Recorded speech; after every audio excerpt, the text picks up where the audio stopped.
Hey everybody, it's Greg LaBeouf. Welcome to Awaken the ProtectR Within. And listen, I want to share something with you because I saw this happen again yesterday. I see it happen a lot, but listen, I want to ask a question first. How many of you were raised and were told never? It is never okay to hit. It is never okay to use physical force. It is never okay. Well, here, today's podcast, I want to break some sad news to you people. Never say never. So the big question was this: what do good people do when a society's laws and institutions fail to keep them safe from aggression and violence? How do you get through a growing number of angry, hateful, aggressive people and still remain physically, mentally, and emotionally strong and positive? That was the question, and this podcast will give you the answer. My name is Greg LaBeouf, and welcome to Awaken the Protector Within. Okay, never say never. Here's one of the problems. Here's one of the things. Here's how we are setting our kids up to fail. This is how I was raised. This is how most people were raised, right? We were told from a young age, never, no, don't hit.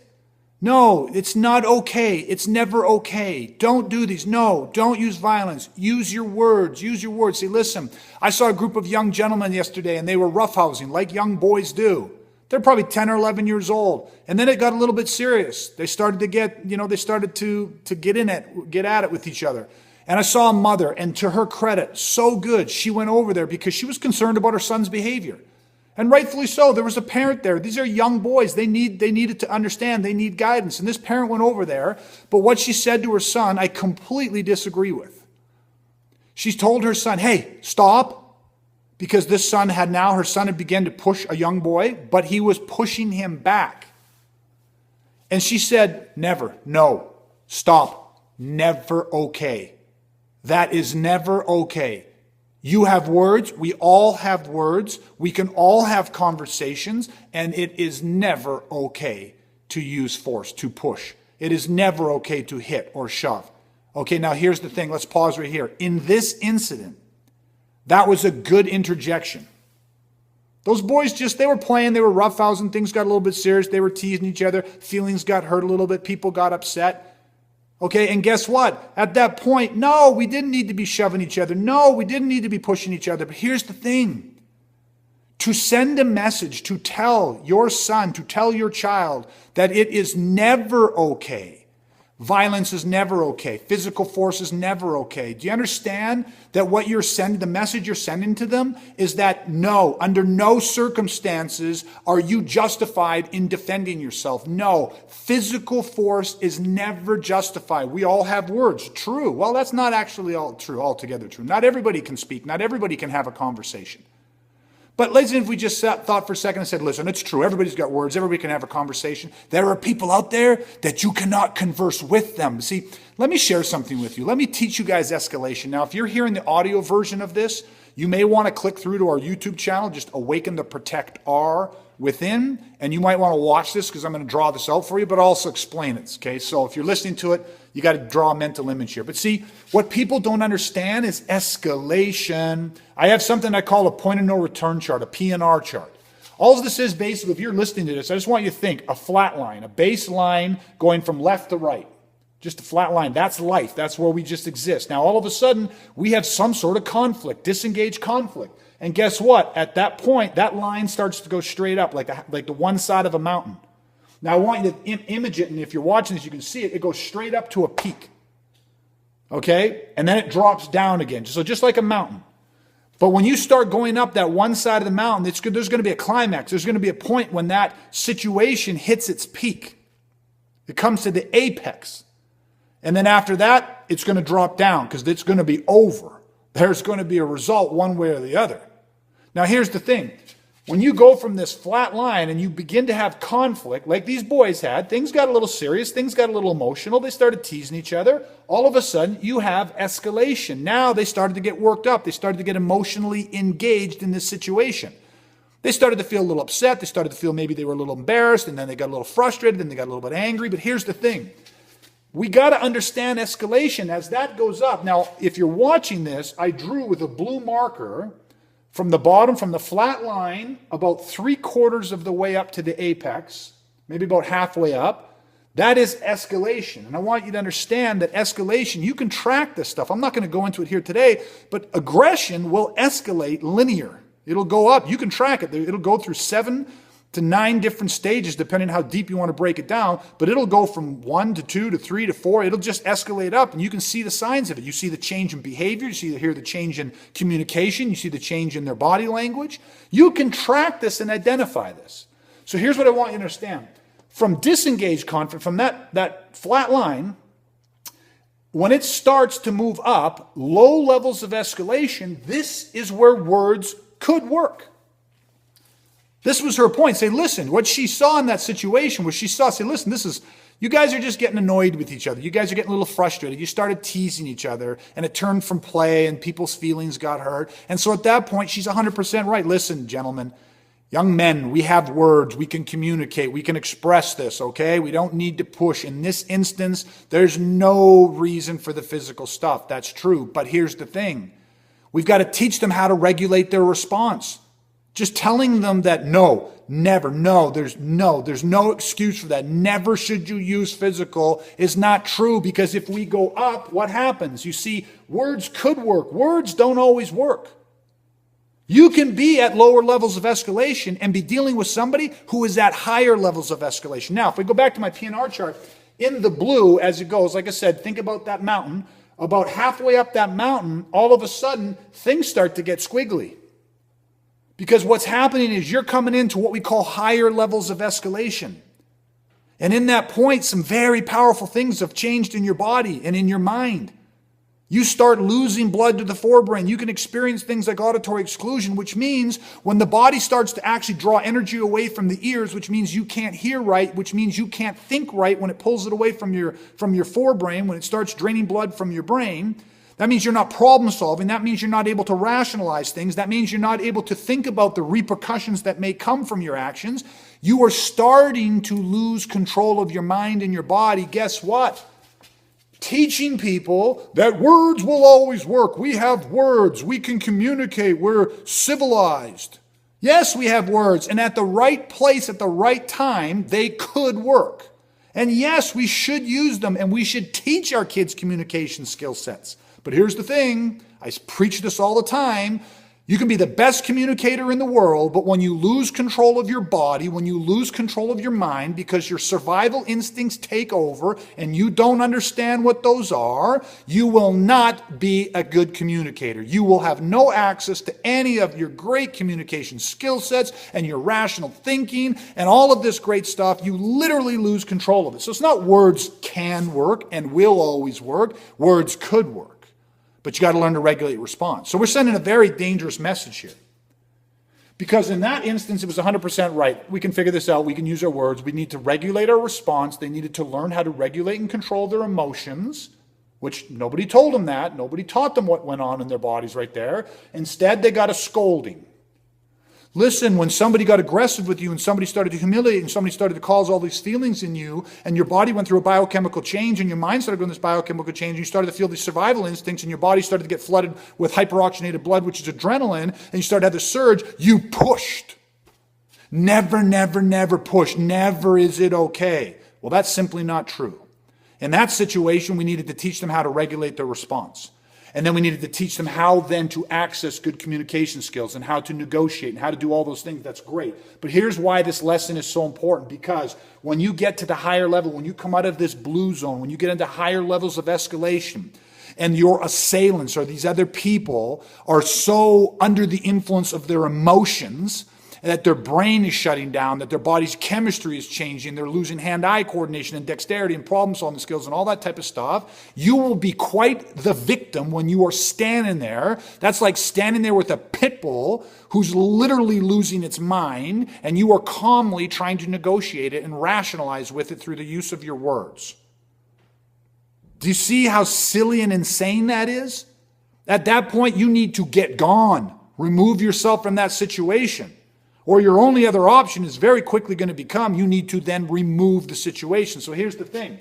At higher levels of escalation, it's even more important to be able to understand how to regulate your response. But what I'm driving at is when you get up to about 3/4 up this mountain, not the peak of the mountain, 3/4 up, you're going to come to what we call the point of no return, the PNR. That is the moment when things become physical. That is the moment when a crisis turns physical. It is not the apex of it. It is prior to the apex of it. It is the point when people go from, either if they lose their rational mind, the forebrain shuts down, the midbrain, the mammalian part of our brain turns over, and these people go physical. And at that point, when they cross the point of no return and they go into action, they become engaged in a physical assault against you. If you are still down here trying to figure out the right words, and if you are under the false belief that physical defense of yourself is never okay and never necessary, man, you are going to delay, you are going to hesitate. Matter of fact, you won't even get in the game. You are going to get run over. You won't even turn to run because you'll have lost so much control over your body and your mind that you'll literally freeze. In these situations, people that can't regulate response overreact, grossly underreact, or they freeze. So in this point, this is where we're setting up to create a divided mind. And then after this whole thing's over, if they're fortunate enough to survive, and as they're healing from their physical injuries, they're going to have to heal from some mental and emotional injuries as well, because they're going to ask themselves, why? And other parents and other people will come to them and say, why? Why didn't you defend yourself? Because we think that it's common sense that, no, listen, when I told you that it's never okay to push, it's never okay to hit, I meant it's never okay with our friends. It's never okay amongst good company. It's never okay in polite society. I didn't mean that if somebody's trying to actually kill you, that it wasn't okay at that point, honey. I wanted you to defend yourself. You know what's so funny about it, though? It never starts off. It's not the boogeyman. The people that come that could potentially hurt or kill you, the people that almost killed me, they were just people my age, 2 years older than me. They were just university students. They were just, I'm sure, came from good, loving families and all that stuff. They weren't crack addicts and they weren't all strung out. Not that that couldn't happen, but they were people that looked just like me. They were people that were living and moving in social circles just like me. They mistook me for somebody else, and they were drinking and they were drunk and they were on drugs and everything else, but they were good people, right? How do we tell? You see, the point is that we don't know. It's confusing. So what we have to do is we have to base it off the situation. There is either a threat energy in people or there isn't. We can read it and understand it and learn to read aggression right. See it for what it is. Not worse than it is, but see it for what it is. I don't care if he wears a 3-piece suit and drives a Ferrari. If that person has bad intentions towards me or my family, I'm going to see it. I'm going to see it from a mile away. I'm going to read it in his body language, his behavior, and his communication. And if he becomes a threat to me, and he's at lower levels of escalation, then I can regulate my body's response, and I can use my words, and I can use communication, and I can try all these fancy things like pacing the aggressor and all this different stuff and de-escalation and all these different things. But I'll tell you what, if he won't be reasoned with, if he won't be negotiated with, and he moves into higher levels of escalation, I don't care what the reason is. I don't care what he's going through. Whether he's suffering from a mental illness or depression, or whether he's going through a divorce, I don't care what his issues are. He is now currently a threat to me or somebody that I love. And here's the thing. I'm thankful that I know that there is a time when I may need to physically defend myself, my family, or other innocent people. There has been times when I have had to defend myself, other innocent people, and my family. And thank God that I had a very clear message that at certain times, that physically defending myself or preserving life safety for other people is okay. Matter of fact, it is a right that we have to defend ourselves. The right to life, liberty, freedom, and security. But do you see where this message is being lost and where we are setting people up to fail? That is a tripwire, because what they have heard, what we have all heard from a very young age, from the people that matter to us the most, the greatest authority figure in our lives, our parents, we are taught, no, don't hit. No, it's never okay which the message is, you're not worth defending. Do not ever defend your life. Yes, there is a difference between teaching how to be physical, how to defend yourself. What is self-defense? When is it self-defense and when is it not? The difference between being emotionally sucked in and engaged and punishing someone because your feelings got hurt and actually learning to defend yourself. Not raising a generation of victims. Having the self-worth, understanding how to use the physical presence and to use physical defense, but to build the right mindset, to build the right moral, mental, and emotional safeties. But you see, there is a process to that we must embark on. And here's the thing, most of it is because most people don't understand something as simple as this point of no return chart. That there is escalation, different levels. Does that make sense? I know it makes sense to you. Okay, so we must override this and understand and be absolutely willing and committed to either removing ourselves from that situation or recognizing when it is safe and appropriate to be able to use our words and our communication skills and to bring about voluntary compliance, to build neutral ground and to have everybody come out of this and create a win-win situation. But to say to somebody that it is never, ever okay is simply not true. All right, everybody, I wanted to share this with you. I wanted to bring your attention to this. If you have grown up hearing that, I want you to understand that there is a time, legally, morally, when you are entitled to defend yourself, and that may require a physical response or a physical action. And of course, there are times when it is absolutely not necessary. And we would hate to overreact down here where we can de-escalate because we've lost control of our body, because we can't regulate our response. We would hate to take a physical action down there when it's not necessary. Okay, so we need to see this for what it is, the whole of it, the totality of it. All right, everybody, I'm going to end it there. Listen, thank you so much again for tuning in. Rate us, leave comments, share this, and until next time, remember, stay safe, stay ready, and off that X is only one step away. Want to awaken your protector within? If so, then head to awakentheprotectorwithin.ca and get your free Off the X training today.